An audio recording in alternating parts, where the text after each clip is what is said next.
Mag-share screen lang po ako ha. Kasi gusto kong i-share sa inyo kung paano ba ako nagsimula sa I Am Worldwide. So sabi nga kanina ni Mentor Carmela, no, kung ikaw ay matagal na nagpe-pray, no, na magkaroon ng magandang opportunity, baka ito na nga ang right time, no. So ako po matagal na ako nagpe-pray ng opportunity. So ito ang pinakita ng Panginoon sa akin. So nung makita ko po itong newspaper na ito, no, ang dami po palang mga OFW sa UAE ang nagpa-positive ng cancer. So isa po akong nurse by profession.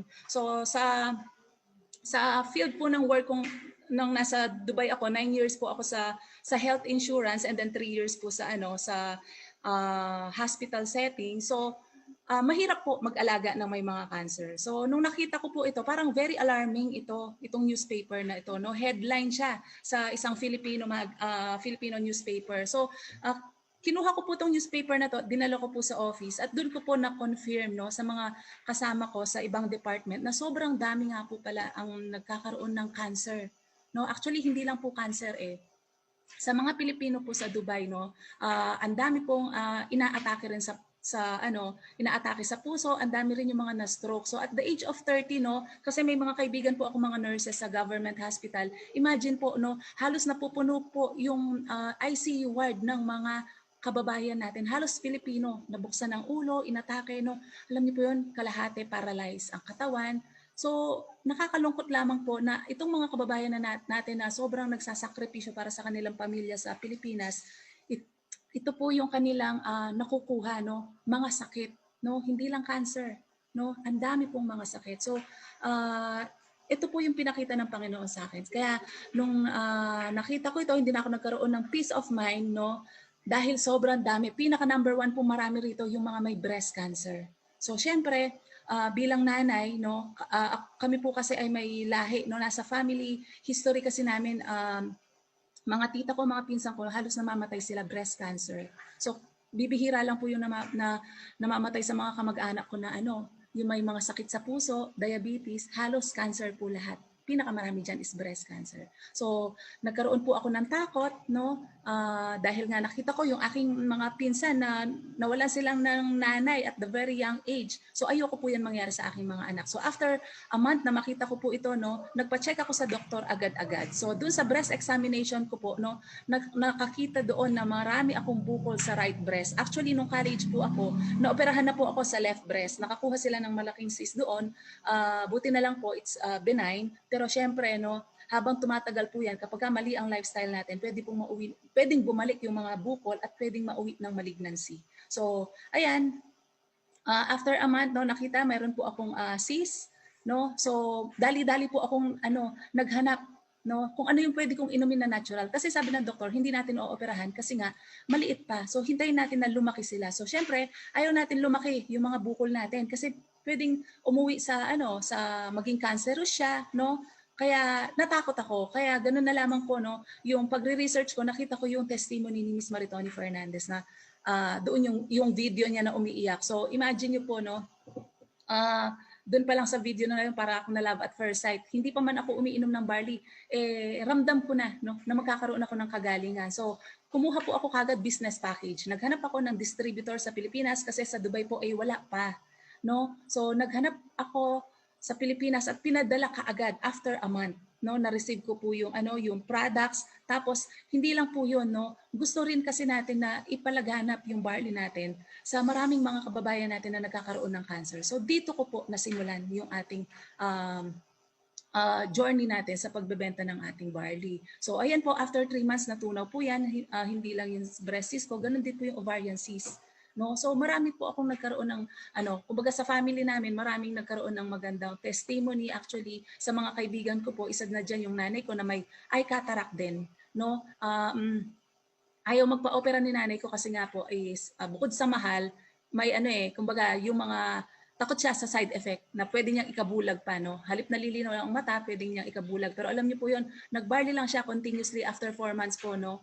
Luminaw yung mata niya, nakakapagbasa na siya. Hindi po kasi nagbabasa yung nanay ko Kasi 3 sentences lang ang kaya niyang basahin, no. Nahihilo na siya at sumasakit na yung kanyang ulo, no. Pero dito po, no, sa barley lang 4 months. Ngayon po, syempre, more than a year na siya nagte-take ng barley. Imagine, No, yung dating hindi nakakapagbasa ngayon, 1 hour nagbabasa siya ng kanyang mga devotional, morning at saka evening. So ganun din po, may mga kaibigan ako na hirap magbuntis. Actually, 10 sila, no? 10 na mga kaibigan ko, hirap po sila magbuntis. Pero ngayon po, no, praise the Lord, sa tulong po ng Barley, halos, no, lahat sila, no, nakauwi na ng Pilipinas ang iba, no, yung iba kasi nasa Canada, nagkaroon na ng baby. So imagine ito po, no, 13 years nga pong hindi magbuntis itong kaibigan ko, no, kasama ko siya sa office, no, lahat ng problema sa matres meron po siya. Hindi rin po yan nagre-regla. In a year, no, 3 to 4 times lang po siyang magkaroon ng period. Tapos ano pa, yung mga konti-konti lang, yung halos wala man nga eh. Tapos meron siyang malaking cyst sa kanyang uterus, no? Meron siyang myoma, meron din siyang ovarian cyst, tapos meron siyang hormonal imbalance, halos lahat, no? Lahat ng problema sa matres meron siya. Kaya nga sabi ng doktor, 5% lang ang tsansa niyang magbuntis. So 95% doon no, sira ang kanyang reproductive system. Pero alam niyo po, inoffer ko po ang barley sa kanya para magkaroon siya ng regular mens. No, kasi importante na tayong mga babae is nagkakaroon tayo ng monthly period. So, yun po, no, 3 months siya nagtitake ng barley. Ayun, no, nagkaroon ng positive result. Imagine, no, magpa-check po siya sa doktor, walang nakitang bukol sa kanyang ovary at sa matres. Ang nakita po doon is yung baby sac at saka yung mabilis na heartbeat ng baby. So imagine niyo po yun, no? Sobrang blessing ng product na ating sinishare sa ating mga kaibigan. Kaya nagtuloy-tuloy po ako i-share yung products natin, no? Yung barley, most especially po yung ating barley kasi po no, natatouch natin yung mga kababayan natin, may mga breast cancer. Ito po no, hindi ko po siya kakilala personally, no. Pinadalhan ko lang po siya ng video testimony ni Ms. Maritoni Fernandez. Kasi po, dahil po ako sa health insurance, nakukuha ko po yung mga numbers ng yung mga pasyente, no, na may mga cancer. So, ang ginagawa ko, sesendan ko sila ng mga video presentation, video testimony plus yung mga health benefits ng barley. So, ayan po, no, nakilala ko siya, meron siyang stage 1 breast cancer. So, 60 years old na po siya, pero alam niyo po, nung nag-start siya mag-take ng barley, ang sabi ng doktor sa kanya, huwag niyang i-take. No, pinag-aralan muna ng kanyang American doctor kung iti-take ba niya ito o hindi. Pero yun nga po, no, nalaman mismo ng doktor, no? 4 silang doktor na medyo nagdebate pa kung itutuloy ang pag-inom ng barley o hindi. Pero alam niyo po, no, na-amaze kasi yung mga doktor mismo, no? Ngayon, one year na pong cancer, more than 1 year na cancer survivor si Tita Prosi, no? Kasi sabi nga ng doktor sa kanya, no, huwag kang iinom ng ibang barley, no? Ang inumin mo lang yung tanging barley ng Australia. Yung box na pinakita mo sa akin, yung green box na yon, yun lang ang iinumin mo. Kasi every time po na may gustong inumin itong pasyente niya, kinukonsulta niya sa doktor, pero nire-reject po ng doktor yung ibang products, no? Yung barley lang po ng Australia ang inapprove. So ngayon po, no, nagpo-colonoscopy siya, yung PET scan niya, lahat ng mga laboratory niya, tsaka yung mga scan niya, lahat po ay normal. No, so kumbaga cancer-free na po siya ngayon, no. So nakakatuwa lang, may mga kaibigan din siya, no. Marami siyang mga kaibigan na may mga breast cancer din na sinishare niya kasi siya po ay agent of hope na rin, no. Talagang sinishare niya yung barley natin para magkaroon din sila ng ng magandang testimony at maka-survive po sila, no. Tayo po ay kumbaga tumutulong tayo na magkaroon ng magandang kalusugan, ano po. So pinaka nagustuhan ko rin po sa lahat ng mga sa negosyong ginagawa ko is yung ma-share natin ito sa may mga malubhang mga karamdaman. So isa po ito, no, anak po siya ng isa sa mga kaibigan ko, no, business partner na rin po, no. Siya po ay nagkaroon ng encephalocele, no. So ito po ay very rare birth defect na kung saan nade-develop ito during first month of pregnancy ng nanay. So hindi po nagkaroon ng closure doon sa neural tube niya na nagko-connect sa brain to spine. So nag-protrude po yung laman, no, yung membrane lumabas. So habang nasa loob ng tiyan, lumalaki po itong yung bukol niya. So pinanganak ang bata, ganito siya. No, parang may dalawa ang ulo. So kailangan siyang operahan agad-agad. So ayan po, no, makita niyo naka-oxygen siya, no. Ang bata ay maselan ang kalagayan niya, no. So ayan, first surgery niya, tinanggal po yung kanyang yung bukol, pero akala ng family is okay na dahil nawala na. Pero alam niyo po, no, ilang days lang, no, lumobo ulit. So akala nila bukol siya, pero yun po ay fluid, no. lumaki ang kanyang ulo, no, umuwi ng hydrocephalus, no, hanggang sa kailangan niyang maoperahan ng second time. So, dun sa second time po na yun, kasi kailangan siyang lagyan ng tubo. Yung pong shunt na yun, ang siyang tumutulong para mag-drain ang fluid, no, from ulo papuntang stomach para iihi po ng bata yung yung fluid. So, hindi naging maganda ang kondisyon ng bata no, nag 50-50 po. Tapos humina ang katawan ng bata hanggang sa hindi na siya mag-response, no? At ang sabi ng doktor sa magulang na kailangan na pong tanggalin yung mga oxygen, yung mga aparato na nakalagay sa bata dahil kumbaga wala na, no? Kailangan nang ipagpasa Diyos ang kalagayan ng bata kasi po hindi na nag-open ng eyes, hindi na umiiyak, hindi na rin makadede. So wala na at nagkaroon din ng infection yung ulo, no? So kailangan palakasin yung bata para mabuksan ulit yung ulo, tanggalin yung shunt, no, na nakakonect sa kanyang utak, no. So dahil po sa hindi nagre-response ang bata, no, hindi siya pwedeng operahan. At ganun din, no, sa takot din ng nanay na mawala ang kanyang anak, no, parang out of desperation, pinainom niya ng barley. Pero alam niyo po yun, no, binawal siya ng doktor na painumin ng barley. Kaya laging sinasabi ng nanay, tuwing papainumin niya ng barley ang anak niya, sinasabi niya na ito po ay avocado shake. So, ganun lang ng ganun, no? Avocado shake, avocado shake. Pero hindi alam, no? Barley pala ang pinapainom. So, ayun nga, no? After mga ilang araw po, no? Ang bata ay gumising, no? At nagkaroon ng, kumbaga yung reflexes, no? Na igagalaw na po niya, no? So, naoperahan po siya. So, wala nang shunt yung bata. Ang tanging pinapainom lang po is yung barley.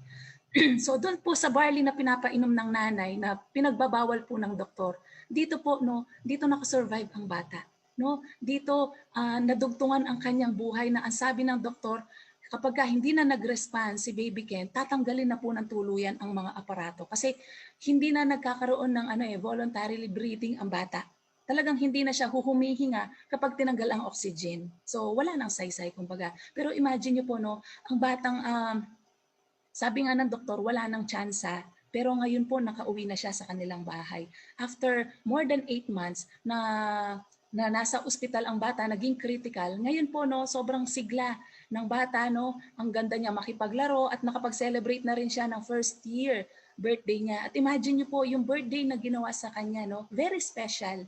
No, hindi siya basta ordinaryong cake na mga Disney cakes lang, no. Ito po ay special kasi barley cake ang pinagawa ng kaniyang family, no? Kasi ito po ang nagsalba. Itong product na to ang siyang nagsalba sa buhay ni Ken at unti-unti po no nagiging normal ang kanyang buhay, no? So ipag-pray po natin na naway ang barley ay makatulong sa kanya na maging mapabilis ang kanyang recovery. Actually po no, nakakatuwa pong ibalita sa inyo no, sa lahat po ng bata na may same case no, yung mga kaklase niya sa ospital, tanging si Baby Ken lang po ang nakasurvive.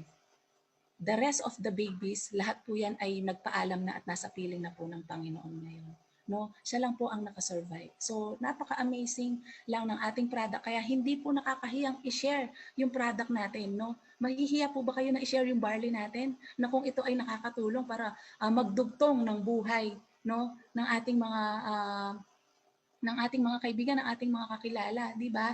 At ng kahit sinong tao pwede po nating ma-share ng barley. So, ayun po no mga kaibigan no, itong barley na ini-introduce natin sa maraming tao, ito po ay likha ng Panginoon. Kasi ang ating Panginoon ay hindi naman po niya ginusto na tayo ay magkasakit, no, maratay at mamatay. No, kaya nga po ginawa niya yung mga natural, no, hindi niya ginawa yung mga synthetic kasi yan mga synthetic. Gawan tao lang po yan. Pero ito pong gawa ng ating Panginoon na 37 times mentioned in the Bible, no, na kung saan na dapat, ito yung ating pinopromote, ito yung ating ini-introduce din sa ating katawan. No? Ito po ay God's amazing natural pharmacy na kung saan magbibigay ng kagalingan sa ating katawan. Ano po? So, dito po no, na-enjoy natin yung pagbebenta ng barley natin, no? Hindi ko po kasi alam yung marketing plan pa. Basta ang gusto ko, makatulong sa mga maraming OFW na may mga sakit. No, so ayan, 2019 po nag-start akong pabenta-benta lang kaya yung mga anak ko kapag nagpupunta sila ng Dubai no, wala silang dalang ibang mga damit, no. Ang tanging dala nila sa maleta kundi lahat barley. So yan, no, na-enjoy po namin yung pagbebenta, ang dami kasing mga na magagandang feedback, no. Tapos hanggang sa unti-unti no, yung pangarap namin ay unti-unti nakukuha namin. So makita niyo po dito no, may maliit akong alikansya. Actually, 3 alikansya yan na napuno dahil sa pagbebenta ng barley. Nangarap po ako na magkaroon kami ng piano. no? So ito'y pangarap lang na actually pangarap lang na tumugtog yung anak ko sa mga ganitong piano kapag may mga recital sa mga music hall. So pangarap lang na yan. Pero alam niyo po sa pabenta-benta natin ng barley, alam niyo po 'yon, no?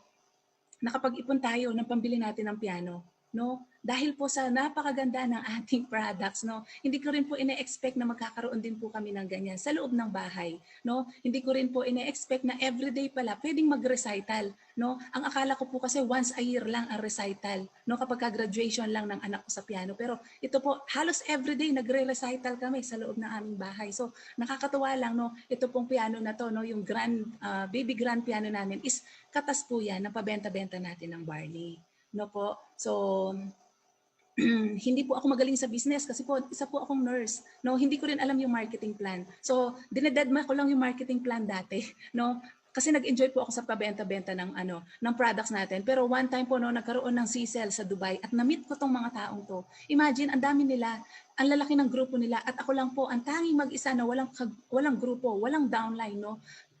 So parang sabi ko nga, no, na-challenge ako na bakit sila, no, mga OFW, part-time lang nilang ginagawa. Part-time ko rin naman ginagawa. Pero sila may mga malalaking cheque. Bakit ako wala? So hanggang sa inaral po natin yung marketing plan, no? Hindi lang tayo nag-focus sa pabenta-benta. Hanggang sa nakakreate na po na tayo ng team, no? Iba't ibang bansa, hindi lang po sa Dubai, no?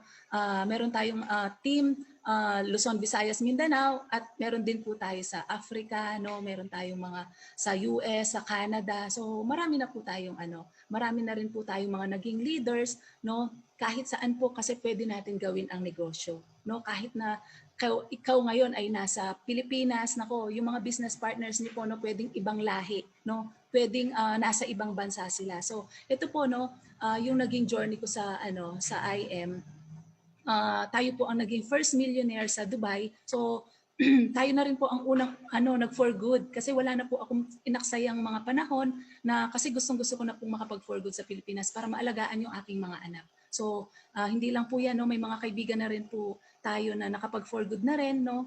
Ginagawa po nila ang business ngayon. So nagkaroon na rin po sila ng mga sarili nilang sasakyan, no, because of this business. So sabi nga po ni Mentor Carmela, no, marami pong mga bonus ang kayang ibigay ng IM Worldwide. So dito ko po, no, na natikman yung mga bonuses sa company na sobrang totoo pala, unlimited pala. Kasi 14 years po ako nagtatrabaho sa abroad. Ni 5, wala po akong na-receive, no. Ang tanging bonus na nare-receive ko lang lagi sa boss ko, tsokolate. So yun lang. Pero sa IM Worldwide po, no, na part-time kong ginagawa, na grabe pala, no, kahit every month pwede ka pala magkaroon ng bonus. So multiple bonus po yung aking nakuha, no. Hindi lang po yun yung mga gadget incentive. Nakukuha rin po natin. Last year, nakakuha po ako, no, at ganun din po. Itong 2021, nakuha rin po natin yung iPad Air. So nung December 20, last year po, no, 2020, nag-for good na po ako. Nag-decide na akong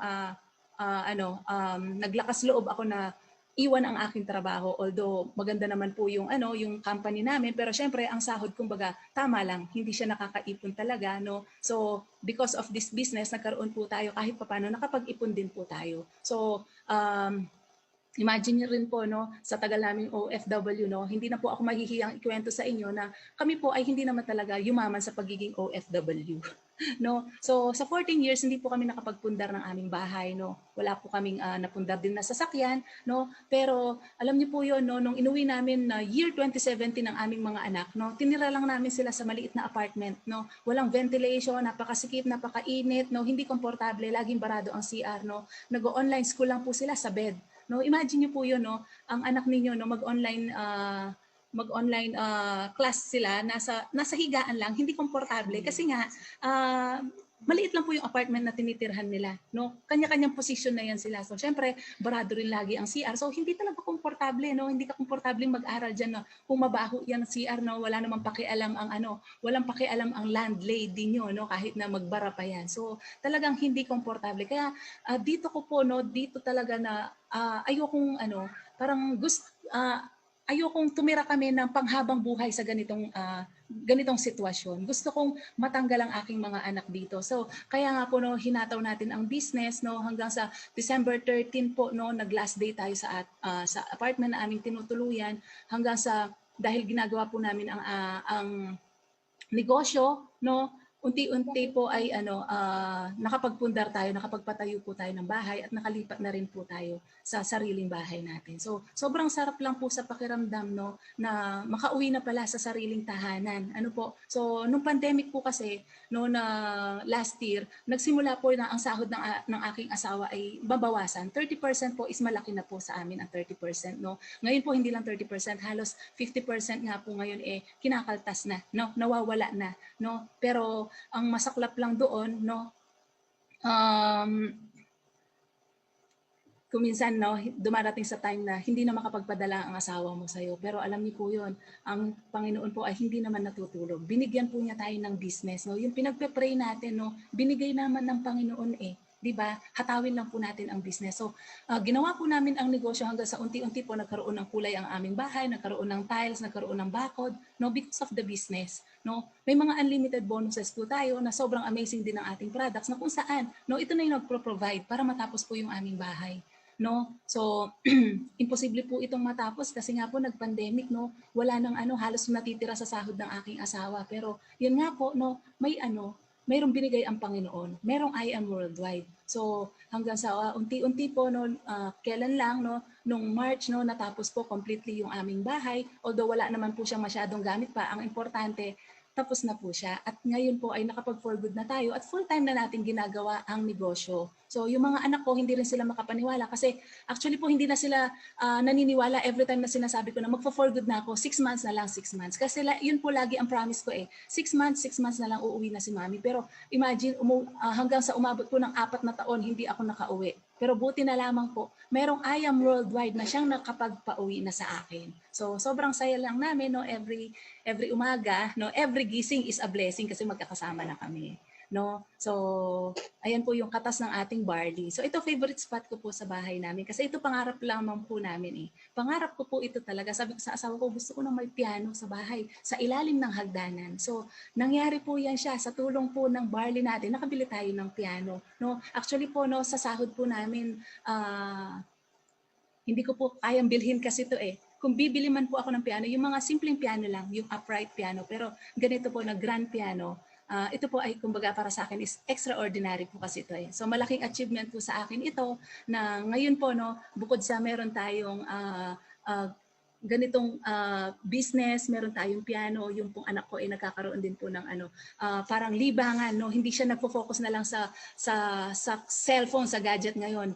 Everyday nagbibigay siya ng napakagandang musika sa kanyang nanay. Ano po? So nakakatuwa lang po talaga, no. So Christmas, so after 14 years, no, first time namin mag-Christmas sa aming bahay. Imagine, first time din namin mag-Christmas sa Pilipinas after 14 years, no. Umuwi kaming mag-asawa. Sobrang saya lang kahit na hindi namin kasama ang family namin dito kasi nga po lockdown po eh, no. Nag-lockdown ng Christmas at New Year. Pero sobrang blessing pa rin, no, na binigay ng Panginoon na at least, no, meron na tayong bahay na inuuwian, hindi na tayo umuupa ngayon sa maliit na apartment. Ano po, mahal din umupa, ano po, kahit na maliit lang yan, ako napakamahal pa rin po ng upa. Imagine 15,000 monthly apartment lang na luma na 'di ba hindi komportable, mainit, as 15,000 monthly. So imagine niyo po 'yon, no. So by the grace of God, no, tayo po ay meron na tayong inuuwi ang bahay ngayon. So ito po, no, sabi nga ni Mentor Carmela kanina, meron tayong mga unlimited bonus. So yung Give Me 5 ko po nung November, ayan, no, November and December, nagkaroon tayo ng Give Me 5. So nakabili tayo ng dining set, no. Tapos noong January, na just for you bonus po tayo sa gold, nakabili naman po tayo ng 2 kamayan, no. 2 po yan, no, yung isa sa dalaga ko, no. So ayan, pabenta-benta natin ng barley, nakabili naman po tayo ng grand piano. So unti-unti po, no, lahat ng gamit namin dito sa aming bahay, lahat po yan ay katas ng barley na ating sinishare sa maraming tao.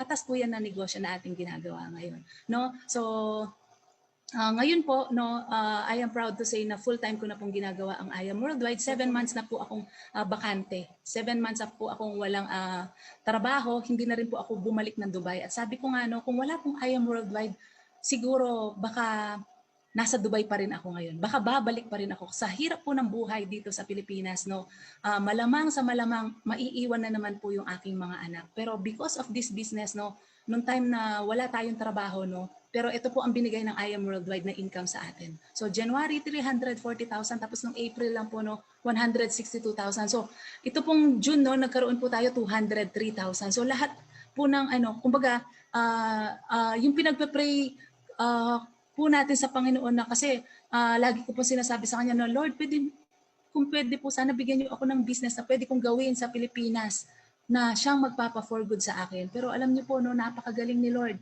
Sa Dubai pa lang, binigay na niya. Ginawa ko na po sa Dubai pa lang. Para dito sa Pilipinas, ready na yung ating negosyo. Imagine niyo po, hindi na natin kailangan bumalik sa abroad pa. Kasi dito pa lang, kaya na niyang ibigay yung kinikita natin sa abroad. 6 digit, imagine sa Dubai nga po, hindi ko kinikita ito . Pero sa business, kaya po palang ibigay. Ang negosyong rin po na ito, kahit na wala na po akong trabaho, ito na po ang kumbaga lahat ng mga gusto kong gawin sa loob po ng bahay namin, loob at labas, napoprovide po ng business. Naging plantita, naging certified plantita po tayo because of this business. Kasi sabi nga po ng aking kapitbahay, ang ganda ng bahay mo, pero alam mo parang meron siyang kamukha, sabi niya mukha siyang McDonald. Alam niyo po, naikot namin halos McDonald dito sa Pilipinas. Nagpunta rin po kami sa Pampanga. Nakita po namin doon, nagulat talaga ako. Nakita ko yung pinakamalaking McDonald sa Pampanga. Ganito ang kulay, brown and gray. Kaya sabi ko, oo nga, tama ang sabi ni kapitbahay, para siyang McDonald. So syempre, dahil mukhang McDonald, ayaw naman natin na mukhang McDonald ang ating bahay. M na lang ang kulang, talagang McDonald na . So nagpa-landscape po tayo. Sinipagan natin February at March, sinipagan natin mag-share ng ating business, hanggang sa makapagpa-landscape tayo. At naging certified plantita ako nung April kasi nag-lockdown, second lockdown, hindi makalabas ng bahay. Pero nagagawa natin ang negosyo kahit hindi nakakalabas ng bahay at naging plantita rin tayo. So ayan, natapos po yung bahay namin, kasama ko rin ang aking mga anak sa pagnenegosyo po ngayon. At ngayon masasabi kong sobrang thankful tayo sa Panginoon na merong negosyo na binigay na ganito, na pwede palang gawin sa Pilipinas kahit hindi ka na mag-abroad. Alam niyo po yon, wala nang mga ganitong moment sa mga anak ko. Sa 4 na taon na lagi ko silang iniiwan, laging pakiusap nila na, umuwi ka na ng Pilipinas, huwag ka nang bumalik sa abroad. Pero lagi ko sinasabi sa kanila, kailangan ko pang bumalik kasi wala tayong bahay, kailangan yung mag-aral. Kasi syempre, kumbaga, di ba mga kaibigan,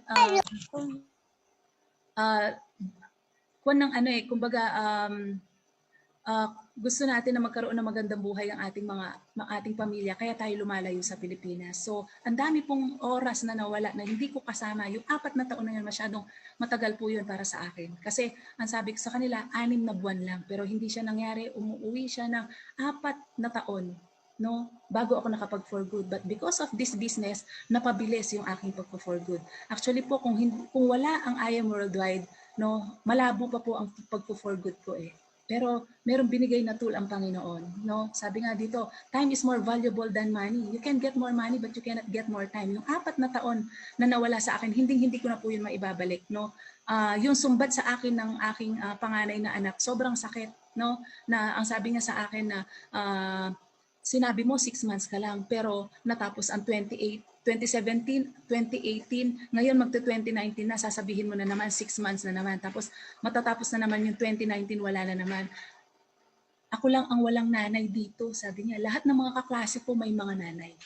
Kapag may program kami sa school, lahat sila binivideohan, pinipicturean, tapos ako lang ang wala. Tignan mo man ang picture mo, tignan mo ang cellphone mo, wala siyang picture ni isa. Wala ka nang maipost ngayon. Ang konti na lang ng mga post mo sa Facebook mo kasi hindi mo na kami kasama, puro na lang business. So, ayun oo nga, nung mga time na yun, puro na lang business. Kaya yun, ngayon naintindihan nila bakit ako nagpo-post ng mga business. Kasi nga po, yung mga oras na nawala ako sa kanila, ngayon namin napupunan na. Wala na itong mga ganitong senaryo na at saka yung mga gabi-gabi na tawag ko sa kanila na umiiyak sila kasi hindi sila makatulog dahil hindi po sila sanay na nawala ako. So buti na lamang po kung kayo OFW po kayo malayo kayo sa piling ng inyong mga anak this is the best time po na gawin po natin ang business kasi kung nangyari po siya sa akin na makapag for good for sure mangyayari at mangyayari din po yan siya sa inyo. Huwag po kayong matakot na gawin yung negosyo. Kahit na part-time nyo man po yan ginagawa, importante lang po is gawin niyo po siya wholeheartedly. No? Hindi imposible sa Panginoon ang mga ganitong resulta, no? Kung nagawa po ng mga top mentors natin, no? I-follow lang natin kung ano po yung ginagawa nila kasi wala naman po tayong ibang pupuntahan kundi maging successful tayo, no? Ito na po yung best time, no? Perfect time na gawin natin yung business kasi nga po pandemic ngayon, no? Hindi natin alam kung hanggang kailan po ang ating mga buhay. Ano po? So kung tayo po ay nasa abroad, no, maganda makauwi na po tayo sa ating mga pamilya, no? Kailangan po tayo ng ating mga pamilya at meron naman pong negosyo namang magpo-provide sa atin lahat ng pangangailangan natin, no? Actually, hindi lang po siya pang-provide lang no? Sobra-sobra pa sa kaya niyang yung mga kaya niyang ibigay. Ano po? So ito po mga kaibigan, so kung ikaw ay hindi pa member, nako, ito po ay binigay na ng Panginoon, pinakita na po niya sa inyo, i-grab niyo na po kagad yung opportunity na meron po tayo. So maraming salamat po mga kaibigan. No? Thank you so much and God bless you all.